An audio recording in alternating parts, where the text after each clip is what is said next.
Ladies and gentlemen, please join me in welcoming the moderator for this session, Youth Engagement, Innovation, Entrepreneurship, and Green Lifestyle, Khalid Ameri, social media personality and commentator.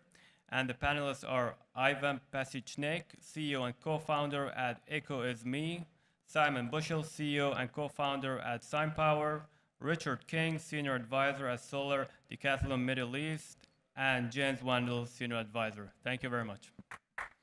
So I'm very excited to be hosting this panel on youth dialogue, especially yesterday after the session that we had.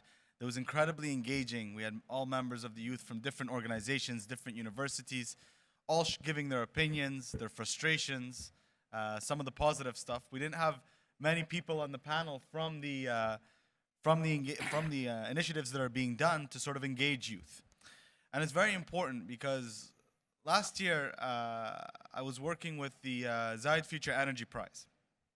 And of that morning, before I went to work at the event, I took my son to school.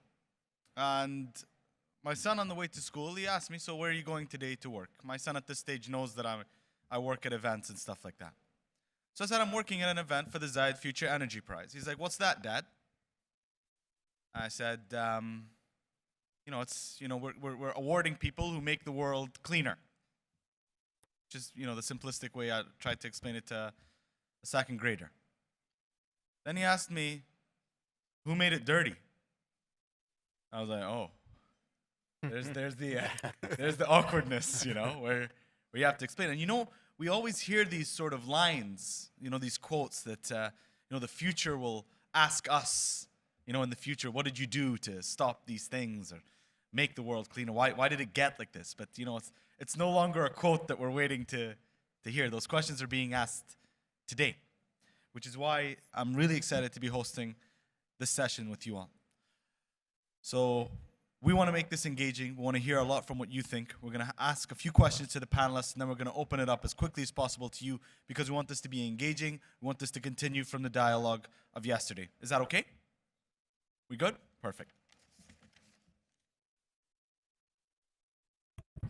So thank you all for joining us. I know a few of you, all of you traveled into Dubai for this event, so we thank you so much for being here. So I'm going to throw a question out. We heard a lot from the youth. We heard about, what they like, what they don't like, what they're seeing in the green economy. What do you think is being done by the governments and the private sector to engage youth more in the green economy, and is it working? Whoever wants to answer can take that question. Maybe I should kick this off. I think we are seeing a shift where there's been a lot of talk, where youth were involved in conferences, et cetera, et cetera, et cetera. But there are a number of platforms, more engagement now, where people who are youth defined loosely between 20 and 35 may be involved in actual solutions. And I'd just like to cite one such example that this year in Denmark, there was the first so-called UN Unleash Innovation Lab, which had some of the features that I think are pointing towards a more positive engagement platform. And the features are that we managed there to bring 1,000 youth together, which was between 20 and 35. And what we did was that people were carefully selected based on their own idea. The other point is that there were 129 nationalities in the room. And bringing in truly innovators from various, you can say, not only countries, but walks of life was very important. The other part was that for the first time, at least I have seen, we made a distinction between entrepreneurs, intrapreneurs, and then also academia, where people sit in their own studies and say they come up with good ideas, and then we put them together in teams, and we made sure that no team was just one nationality or one type. So that means you had entrepreneurs together with academics, etc. So I think that some of these features there, these are kind of the ones that point forward, because the experience is, and it also stands to reason, that if we want to change something, we need to be engaged, not in a small scale, but we also need to be engaged in the transformation. And if you are to be engaged in the transformation, you have to be allowed entry into the commercial side of things. You have to be allowed entry into actually doing things in the real economy. So the final feature, and I don't know whether we got that right, but the final feature of what I think is some of what needs to be there is we need to build a more global ecosystem of mentoring, of incubators. And the binding constraint is not always source of fund. Sometimes the binding constraint is whether you get some legal advice, whether somebody can help you manage the first grant so you don't, crash on that one. So these are some of the reflections I have on that question. Thank you. So Ivan, I know you've been through a few incubators in that experience, but just before I ask you about that, and if you agree with what he's saying, I want to ask you, Simon. You raised your hand while he was speaking. What do you want to talk about? I just so I was part of the youth dialogue yesterday, and so maybe I'll just reflect a few times back on things were said then. Please. So this is a great example of something, a really amazing initiative that's happening. I was quite surprised yesterday in this in the dialogue. We're here in Dubai, and in the morning we heard, about the incredible, targets and plans and things that are being realized here in terms of sustainability and in terms of climate change. And then in the afternoon, you had 40 young people who are all very engaged with climate change and with sustainability themselves, working in the sector or studying the sector. And lots of them said, we don't hear enough about this. We don't know enough about this. We're not being taught enough about this. So I think that we need to take examples like this. We need to take initiatives that are working, and we just need to make sure they happen far, far more so that we don't have that. We're not in that situation anymore where people don't know what the things they need to know. Ivan, do you agree with that? Are these initiatives working? I mean, we had a little chat before, and you said you've been through quite a few incubators, accelerator programs, some good, some bad. Is that the way forward? Well, we're starting from like such program, I believe. So there was hackathon. It's some initiatives when people just came to one place in Friday, pitch their ideas, and then like 48 hours they working on the ideas and present them in the Sunday evening. And that's how my company started, basically. And then I participate in few initiatives like business acceleration programs. And what I want to add that it's very important to show to the young people like all this new technology, because like young people, they interested in new technology, but it's very easy like to see the phones and tablets, and you can make games, but young people not see the like renewable energy, not touch like panels, like renewable things, and that's important for the young population to see this. And I believe that all these business acceleration program for the university should bring this technology closer to the young people, and that will work much. So if my much better. iPhone or if our kids' iPhones had like a solar panel on the back that recharged it, maybe we'd know more about why it's important. Maybe Apple will introduce this next year. Maybe. Now, Simon, you brought up the youth dialogue yesterday, and one of the big themes that was talked about, and one of the sort of frustrations is even if you engage the youth, even if they do these little things that can make the environment better, the smaller water or reusable water bottles, or the eco-friendly light bulbs, and living a more sustainable or green lifestyle, if they are engaged like that, is their engagement enough to counterbalance the effects of industrialization, to counterbalance the effects of what all these big corporations are doing that are having a negative impact on the environment? What do you think? I mean, you were there, you saw that. They were frustrated about that. Yeah, it was. It was great to see It was actually great to see the frustration, because there was, there's a lot of people who were just saying, we want to do more. We want to have the opportunity to do more. I think we talked a lot yesterday about this sort of top-down and bottom-up approach at the same time, and I think to take the sort of the water bottle example, for example. So one person in the audience yesterday had a reusable water bottle, and at work she was able to fill that up with filtered water. And the question was, well, is this actually making an impact? And the sort of discussion that came out of it was actually the fact that that water bottle triggers conversations is a big impact, and is more than actually maybe the impact of just reusing that water bottle. I think what's really important, one thing from the sort of bottom-up perspective that we're missing is showing people that those small changes they are making are part of a bigger story, a bigger narrative around climate change and sustainability. Again, no criticism whatsoever towards the people the fantastic people that were there yesterday.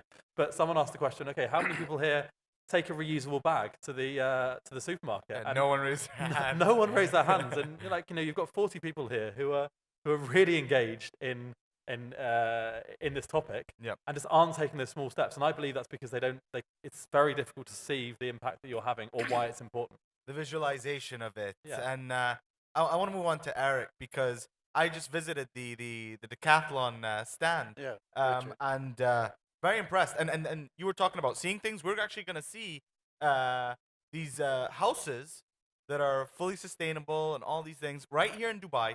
Now, I want to talk about that program, but before that, why, maybe if you can give a little insight to people on what the Decathlon is and why it's working when maybe other things aren't. Okay.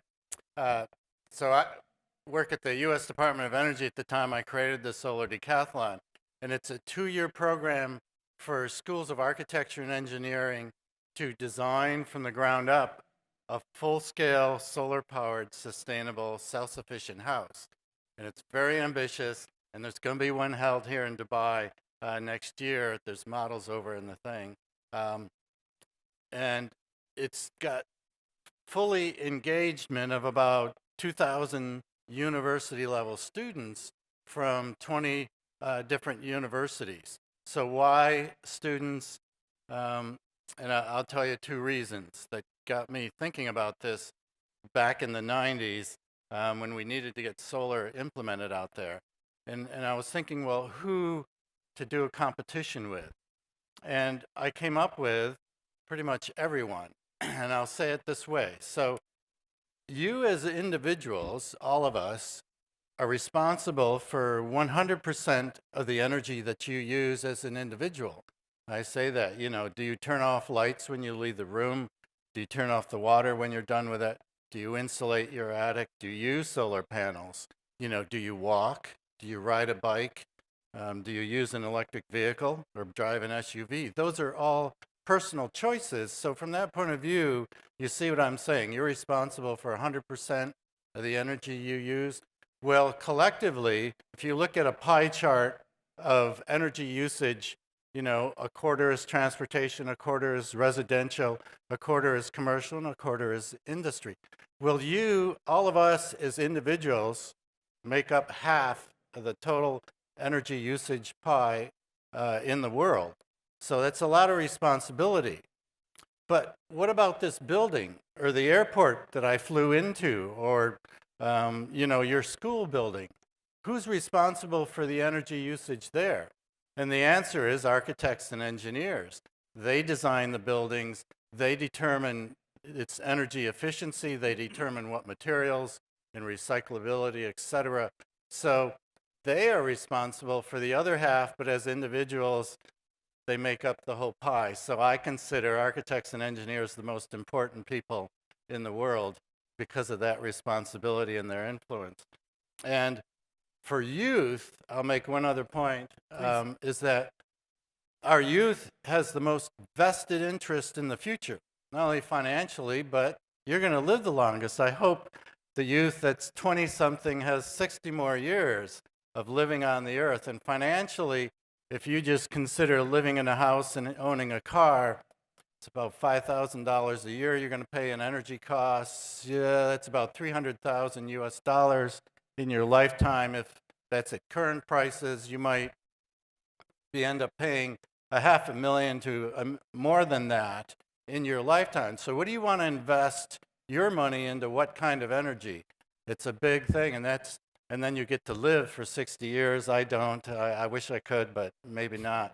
But you get my point that the youth has the most vested interest in the future of our planet. So I came up with a competition for the youth, for university students, not only because of your age and your future, but because architects and engineers are important. So I'm going to put a point here. So we got comments on social media where youth would say, all right, we have we are the ones to gain and benefit in the future of having a greener economy and being a more sustainable, but we're not the ones destroying it. They're saying, and according to Simon, who was saying it yesterday, there are more youth and millennials living greener lifestyles today than before. And they're saying, but we're not the ones destroying it. So my question is, where is the energy of the youth best spent in creating a greener economy? How do you answer that? It's a hard question to answer. Please. I think that one could have said maybe 5-10 years ago, politically, that means part of changing the agenda. But I do believe that with the advent of the Sustainable Development Framework, which was kind of agreed by every nation in the world in 2015, a little bit the time for discussion, we don't need that anymore in a sense. There's enormous space now where there is agreement, and now we need action. Now we need solutions. And therefore we need to bring the word innovation into the room. Because part of the problem is that we know we need to do things differently. We know we need to shift and have a more systemic view of the world. We need to integrate things better. And therefore, if we have to do things a new way, then it's a good idea to bring, you can say, colleagues in and youth in who are not anchored in the old ways, and also who do not have necessarily political interest in the status quo. Who do you think are responsible for engaging the youth? If you were to think of an entity or a government organization, who do you think should be leading the charge? I mean, I used to be the UN, so you could imagine that I would say the UN, but I actually don't think that's true. I do believe that that's the private sector. the private sector. And therefore, the best way forward is to use maybe public organizations, maybe like the WGEO, organizations like that, to create the necessary partnerships. But it's only with engagement of the private sector and the private sector's willingness to in a sense, adapt to more innovative ways of working. That's the only way forward, because that's the only way that's broad enough to affect the economy. Simon? I'm not sure if this is a very helpful answer, but I think we're beyond the point when you can say what is the best place for youth to sort of put their energy into, or should it be the public sector, or should it be the private sector? The next day, the next week, the next month, the next years are crucial to the future of, to our generation and generations to come. We need everything, and we need everyone, and we need to do everything. So, if you have a passion for something to do with sustainability, whether it's plastic bags or whether it's shutting down, coal-fired power plants or anything in between, I'd say just go for that. And if we all do that, then hopefully we'll get somewhere. You reminded me of that one young gentleman in the crowd who, towards the end, he grabbed the mic. He's like, "Everyone's here complaining. We just need to do what we need to do ourselves, and everyone else be quiet." So he kind of made it. He's like, all this talk of sustainability and good economy, we just need to go back home and figure it out, and kind of do the things that we need to do ourselves. Absolutely, and if that is, as you were saying yesterday, writing to the Ministry of Finance and trying to get them to organize a 30-day event to try to help us change our lifestyles, if that's, tweeting every day at people, if that's, whatever it is. Whatever can be done. Exactly, whatever can be done, do it. I'm with you. Yeah. Ivan, please. I want to add that we're speaking about this, like clean economy, green economy, all of this, like as about very complicated things. But like young generation, they don't understand complicated things. They don't want to play in this game. But like we have very interesting example. Like back to 2008, people doesn't care about their health, about their training, about their how many steps they goes like through the day. But then like such company like Fitbit comes, and they bring like gamification, they bring challenges to the people. And that's what we're trying to do like this time with our like houses, with our habits about like green economy. And I believe that when we will do it like more simple, and when we will share this for the mass audience, that will help much better than like while we keep it like in just areas like this. But then I have a question on that, where I would say, okay, now that we have the necessary knowledge, we have all the information, we have the initiatives, what's the best way to reach and engage youth? And I'd be interested in asking you, Eric, when you first started, how did you get youth to just know that you exist? Yeah, and it's Richard. Sorry, I apologize. That's okay. Just by putting a competition, I made it a competition that's worth getting in, both in notoriety, pride, and money. So that's a real motivator. I work in the government, and there's two ways to motivate people. I've got lots of money, and I used to just put it out there in a solicitation, say, companies, make me a better solar cell or a solar panel, and I'll give you money for it. R&D, everybody understands that. A bigger carrot, more valuable than money, I found, was a competition. It's challenging people to come up with the best idea, and I'll reward you for that. And was a great motivator for these students to learn something hands-on that they wouldn't have otherwise learned in a classroom. So that's how I did that. Your question about where do we start, I would say, it starts with parents as a responsibility to teach their children. I can go back to my sons, and I wish I could live some things over the way I taught them how to be good energy conscious. And then it goes to your schools, and at the university level anyways, we require that these teams that get into the solar decathlon interweave their project into their architecture and engineering courses. And so that's responsibility of schools, and you can then keep working up to government and media and whatever. Yep. Richard, Jens, you wanted to build on Richard's point, please. Yeah, just to coming back at that from where I stand today, I think one of the most important entry points are these. I even call them hackathons. I call them innovation labs. You call them open competitions. Why are they so important, and why there's a good point of entry? And this is because they are open. That means that anybody who participates in those, they participate on the strength of their idea. They don't participate on some kind of future academic achievement or something we have done when we are 30.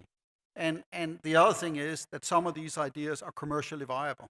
And this means that some things that are really well done, you mentioned Fitbit, something that is well done is scalable. And that means we don't need 2,000 good ideas, we just need 100 to 200 good ideas which are scalable. And we cannot predict which one it is. So we need to create 1,000, maybe we need to create 2,000. But nevertheless, we need to get it, for lack of a better word, to portfolio level. So we can start running the portfolio, and then eventually some of them will rise. And why wouldn't we engage with the youth segment, both in school, but also, as I said, above school, where people will enter into the economy. Eventually they need to earn money, eventually they need to do something. Because every one of us should hopefully transition to some kind of a sustainable or green path in our life. We should earn our money in that way in 20 to 30 years. Otherwise we're in trouble. Yep. Well, if that's the case, we better start now. Absolutely. So this is the place I see people coming together most effectively. Private sector sponsored competitions. You are opening up, I know, your competition, so it's no longer US, you made it international. And then maybe we need to get better to explain to people where they are and where they can apply. Yep. So, like I said, I want this to be an engaging session. I want to hear from all of you. So we got a couple of mics. We've got 20 minutes to go in this session. So I want to hear any of your thoughts, your opinions, your disagreements. We always love those. And anything else. Please, to the lady in the second row, and then to the lady in the front row here. How many mics do we have? One or two? Just one? All right. Hi. So I'm wondering, while you were talking, I was thinking, my younger daughter, she said, "Where are you going, Mom?" And I said, "To the Green Economy Summit." And she was like, "Oh, that sounds boring." And sometimes, I feel like I have been trying to work with the school as well, and I see the kids are not interested in the subject. So you were talking about technology to get them involved, but what other ways can we engage them? Because not all of them are like you. Not all of them are like focused on the environment and the future and whatever. So how do we engage them? Can I? Anyone want to take that? Yeah. So Ivan and Simon, please. Yeah, I'm totally agree with you, and a lot of conferences that I visited, they was like totally boring. So, but I believe that we need to bring in this field like a bit more fun and engagement, and especially for the kids. Like For example, one of my friends from Netherlands, they are doing the product. It's connected to the electricity meter, and it's like a white bear, and it's shining red if you spend too much of electricity, and it's green if it's like spent less. And right now they start ship this product, and they have application on iPads and iPhones, and they make a story, and people and small kids can just play one type of games, or like they could play games with this bear, and like they engage kids with these games. So basically, it's the same games what we have in App Store, but it's like you know, you just bring these ideas about ecology and the economy, like green economy, but through the games, and that's quite simple. And when they growing up, they start thinking about, okay, what I can do with this, and then it could be like this hackathon or green labs. It's like the place where you can come and you see the toys, but these toys is like solar panel or like something else. So it's quite simple right now with this Arduino and Raspberry Pi. It's like everyone could like write the lines of code and program this. So it's, I believe we need to make it like share with kids and bring them to such places after that. Simon, you want to add to that? Yeah, I've got loads of serious answers to this question, but I want to give a slightly tongue-in-cheek answer, and I hope you don't mind me telling some details of our conversation over dinner last night.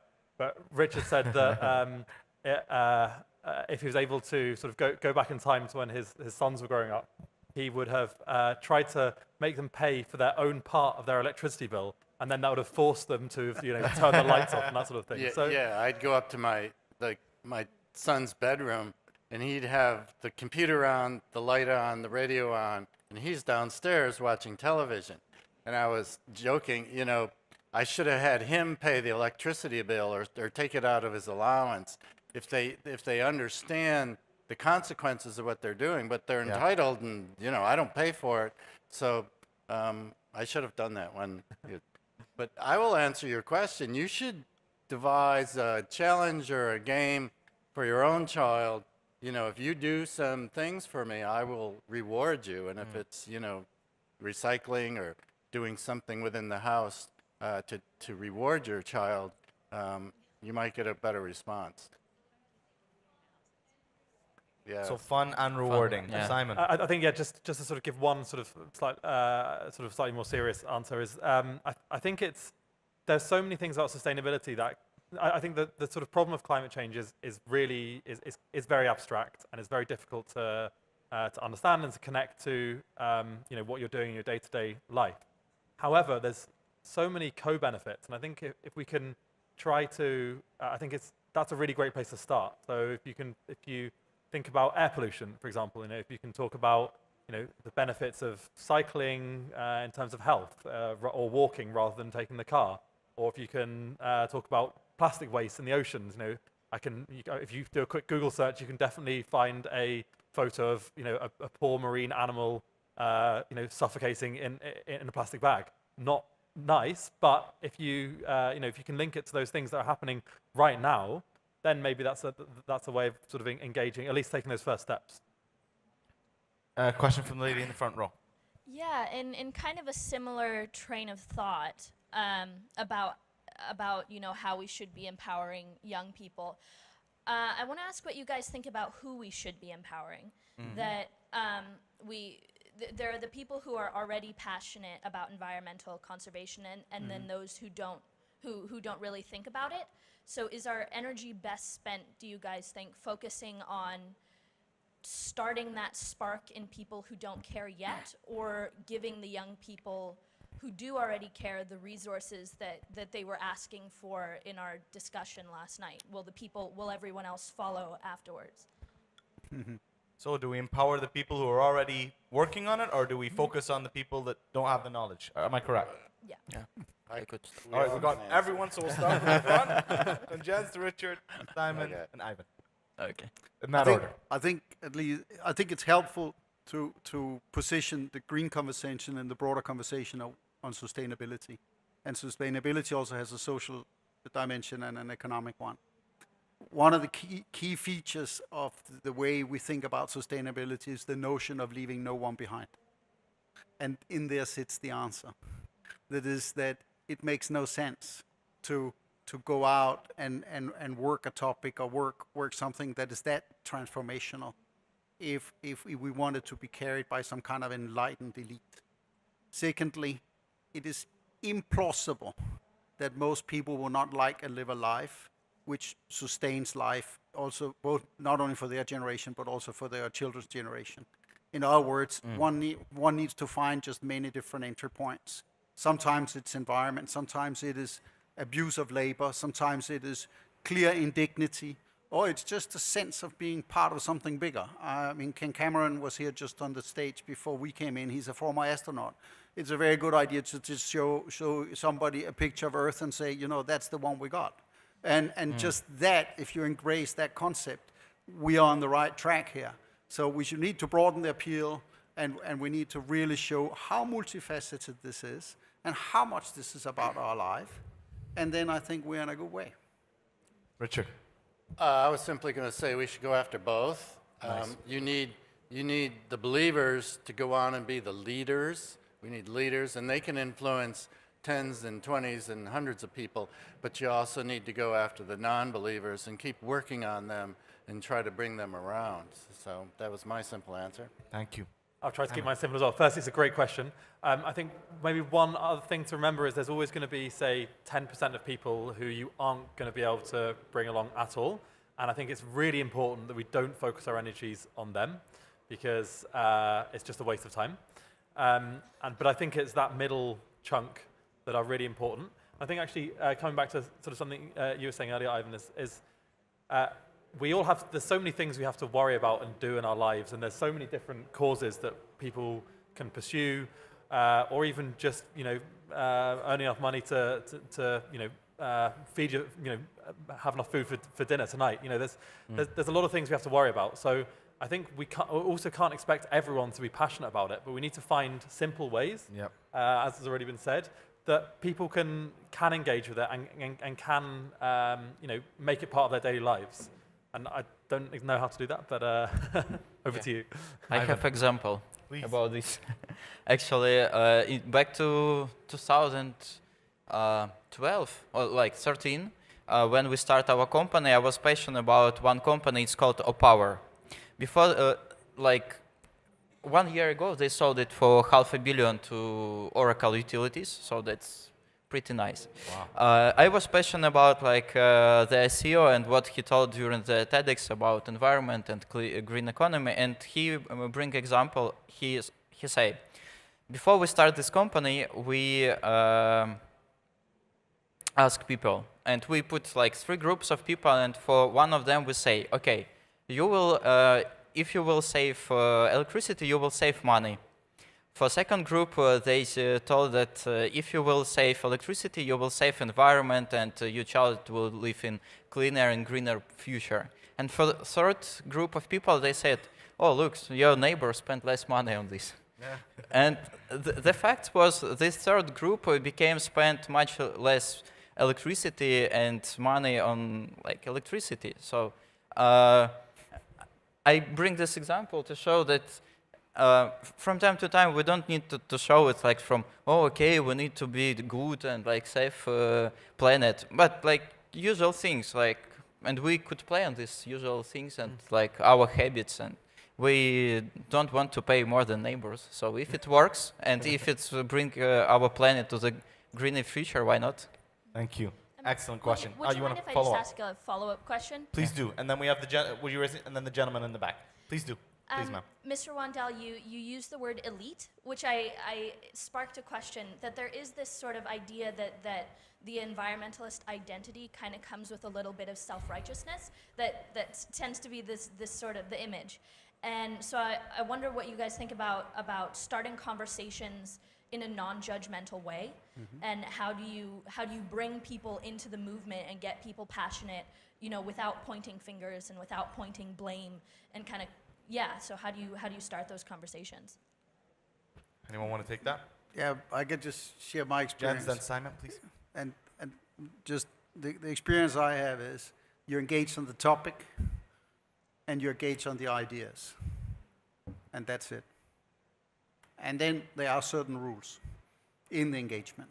And being, as I said, the United Nations, you can imagine what the rules are. No hate, and some of these other things. So, but if you set platforms like that, then a lot of things can be driven through them. And they work for most of us. And I have met a lot of people who have never even heard the word ecology, but who knows very, very well what they're doing. These are farmers who have been doing farming for thousands of years. So we need to learn that not everything has the word ecology is ecology and the other way around. We need to see the idea underneath what people are doing and build on that. Simon.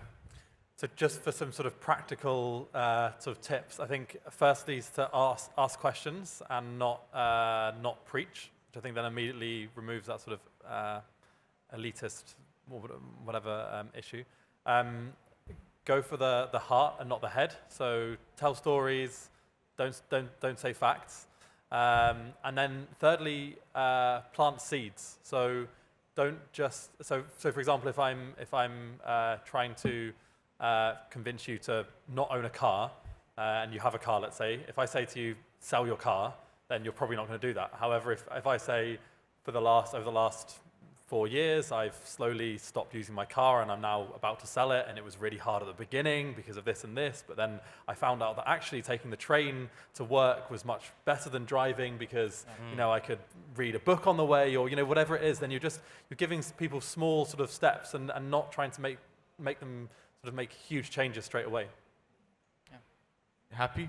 Yes. Thank you so much for your Thank you very amazing much. questions. Thank you so much for your engagement. Gentlemen in the second row, please. Thank you. Hi, my name's Tanzid. I think it's really fascinating, this discussion, because my background's in conservation and climate change issues. And I kind of worry sometimes, I'm just going to go on a train of thought and see what you think about this, is we're going into a world which is becoming increasingly semi-natural. We're losing wildlife, we're losing habitats. And, you know, I have 2 kids who are aged 4 and 2, and I worry about what kind of nature they will have to grow up in. And, you know, we talk a lot about issues like energy, which is more tangible in terms of business development and innovation. But what kind of business opportunities are there in protecting wildlife? Because the planet gives us these resources for free. And if we don't look after it, we'll lose it, and you can't recreate it. You can't 3D print a tropical rainforest. So what are your thoughts on that? Wow.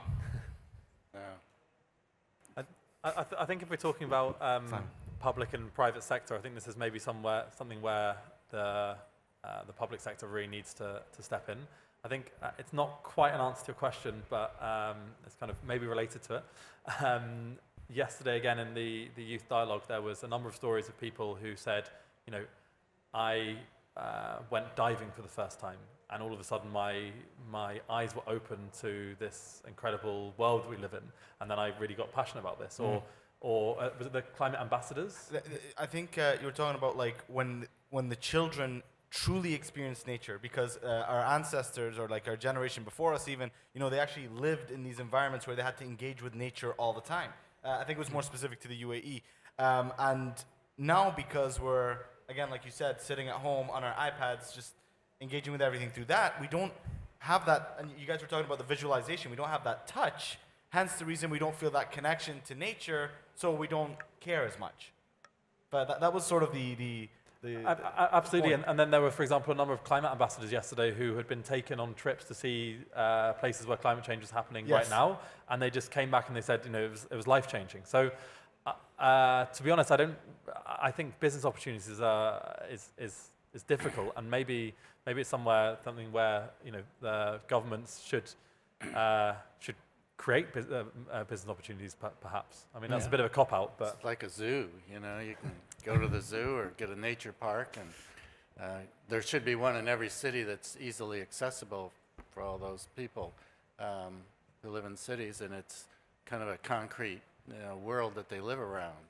I don't know, never thought about a business model like that. Interesting thought. yeah. Jen?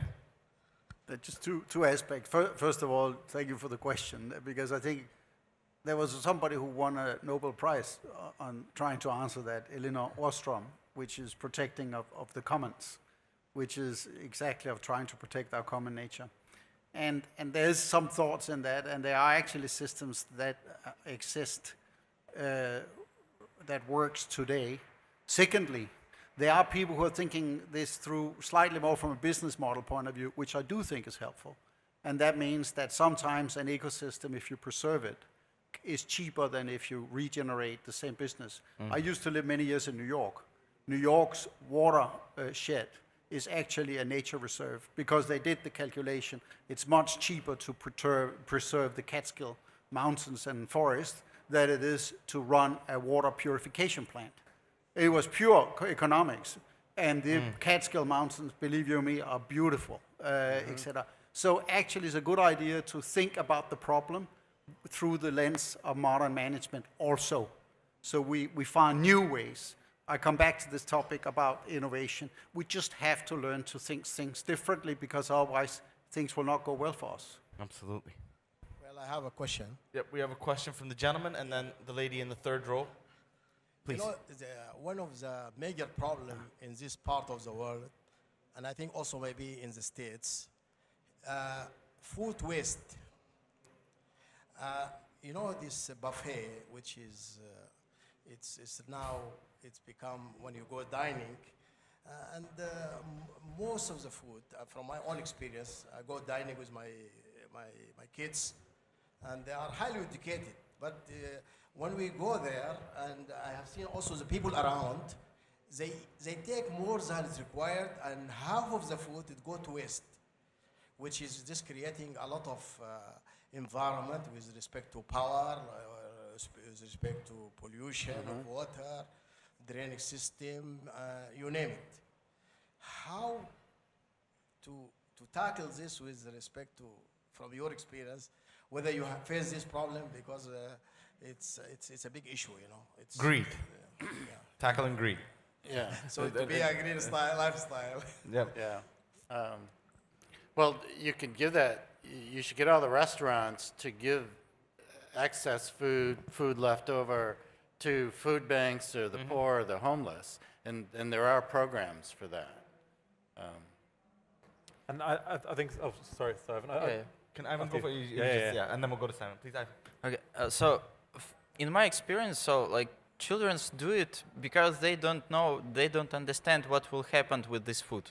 For example, I believe that if they will see that what's happened with this food after they are not eating this, so that will be much easier to explain them why they should not take more and why they. So I believe such things with all questions about green economy, because we spend more electricity and we think that it's cheap. But when I ask people, for example, like why are not eating in McDonald's, they tell me, oh, it's not healthy. And then I said, okay, why are you like not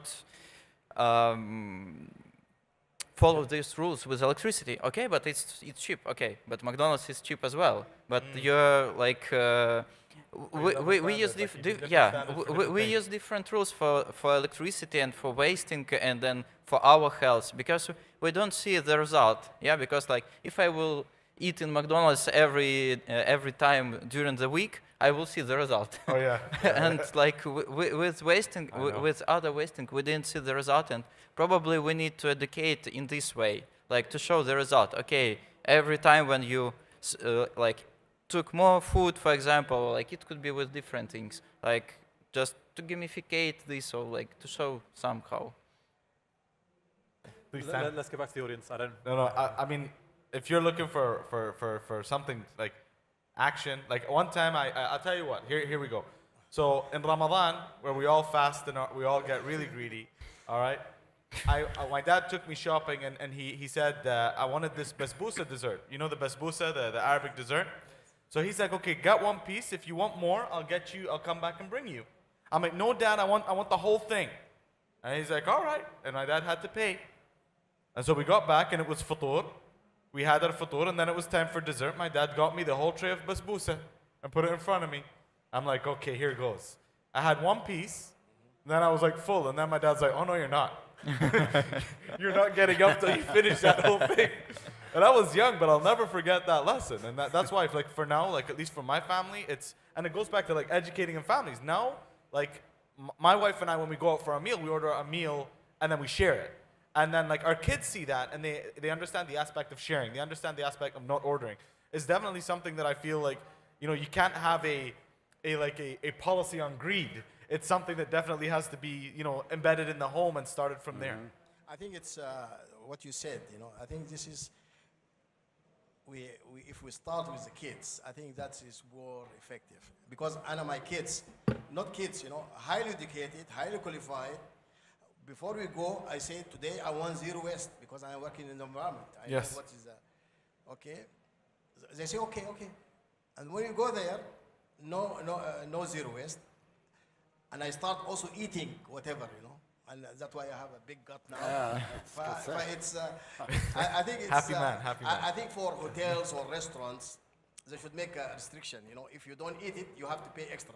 Ah, yes, a tax. I think that's because surcharge. not only my kids, I think there's also a lot of people, they just throwing, Absolutely, sir. Thank you so much.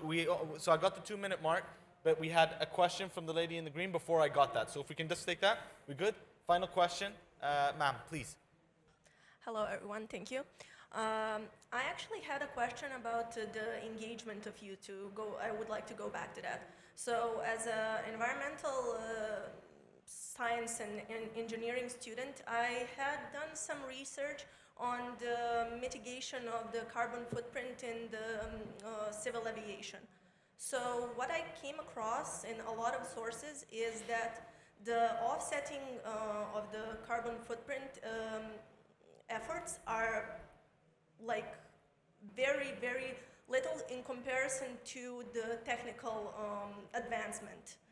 So my question is, how are we supposed to engage the youth or whoever, even the elderly or like the middle generation, in offsetting, in giving their own responsibility if the sources are saying that that's nothing if we don't have the technical advancement? First person to raise their hand gets the answer.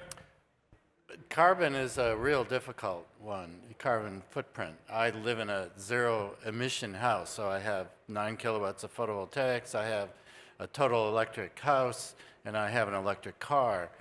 But, it took carbon to build the house, and we breathe. Which, I kid around, these solar decathlon teams have been putting a lot of sophisticated controls in the house and monitoring systems, and when you use electricity, you know how much your refrigerator is using and consuming. When you flip on lights, you see what the result of that, and even when you turn a faucet on, you start seeing how much water you're using.